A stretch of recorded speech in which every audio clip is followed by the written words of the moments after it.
तैयार है और इंशाल्लाह हम उम्मीद करते हैं कि लास्ट वीक हमारी तो यही गुजारिश है कि लास्ट वीक जो लास्ट अशरा है रमज़ान का उसके अंदर इनकी ज़मानतें तोशाखाना 2 की लगनी चाहिए। सो ये दो ही हमारे पास इस वक्त लाइव इश्यूज़ और प्रॉब्लमेटिक इश्यूज़ थे। मैं ये बताता चलूँ कि इससे पहले इमरान खान साहब के जितने भी मुकदमे वो सब ख़त्म हो चुके हैं। वो सब या एक्विटल्स हैं या उसमें रिलीफ है या उसमें बेल है या उसमें सज़ाएं मुअत्तल हैं या सरकार उन केसेस को आगे नहीं लेकर चलना चाहती। केसेस के अंदर सब्सटेंस नहीं है, केसेस खोखले। जो केसेस सरकार ने सेलेक्ट किए वो तमाम के तमाम केसेस उनमें से सिर्फ 2 बच गए हैं। For your clarity and for your understanding बात बता रही हूँ। अल कादिर केस कल लगा, आपने देखा कि कल 10वीं दफ़ा नैब इसमें अल्तवा लेकर गई।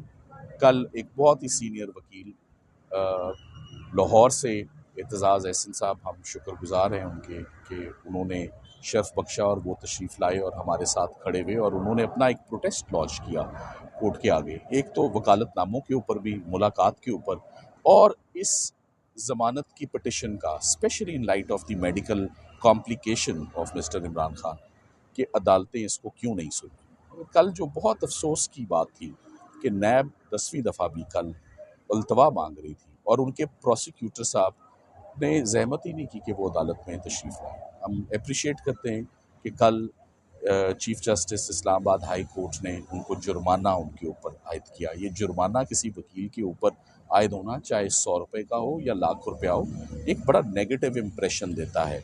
सो नैब के स्पेशल प्रोसिक्यूटर्स के ऊपर जुर्माना आयद होना इस बात का मुंह बोलता सबूत है कि नैब का कॉन्डक्ट इस पूरे ट्रांजैक्शन में बड़ा ही ऑब्जेक्शनेबल जो है वो रहा है।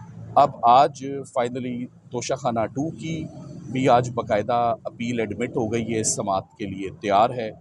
हमने उनकी सस्पेंशन ऑफ सेंटेंस की पिटिशंस इमरान खान साहब और बुशरा इमरान की दायर कर चुके हुए हैं। आपको मालूम है कि ख़वातीन के लिए तो स्पेशल रियायत होती है। इमरान खान साहब 72 साल की उम्र में उन्होंने केसेस फेस करने शुरू कर दिए थे। आज उनकी उम्र 74 साल हो चुकी है, उनको भी।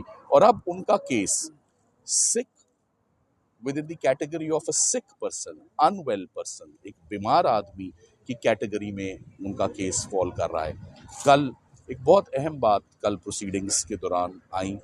कल एक ऐसी जजमेंट भी सामने आई जिसमें हमारे चीफ जस्टिस साहब सरफराज डोगर साहब, honourable chief justice Islamabad high court ने खुद एक 302 के केस में एक मरकजी मुलजिम जिसको मेन फायर आर्म इंजरीज मतलूब है, जवान आदमी को आंखों की कॉम्प्लिकेशन और आंखों से बिनाई जाने पर 1 साल के बाद जैसे उसका केस टेकअप हुआ, रिपोर्टें तलब की और रिपोर्टें तलब करने के बाद उन्होंने उसकी ज़मानत दे दी। ये जो कैद है और सॉलिटरी कन्फाइनमेंट है और ये आई कॉम्प्लिकेशन है, इसको तो रिलीफ मिलनी ही थ्रू ये जो स्ट्रेसेस हैं ये ख़त्म ही उनके तभी होंगे अगर उनके मुकदमों की सुनवाई होगी और उनको रिलीज़ किया जाएगा उन केसेस से।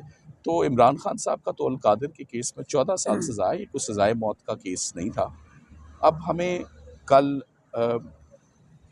एतजाज़ एहसन साहब और हम कल मुलाकात, न्याजुल्लाह न्याजी साहब भी थे, हमें very kind of the chief justice कि उन्होंने हमें हमारे जो ग्रेवेंसेस हैं उन्होंने हमारे सुने।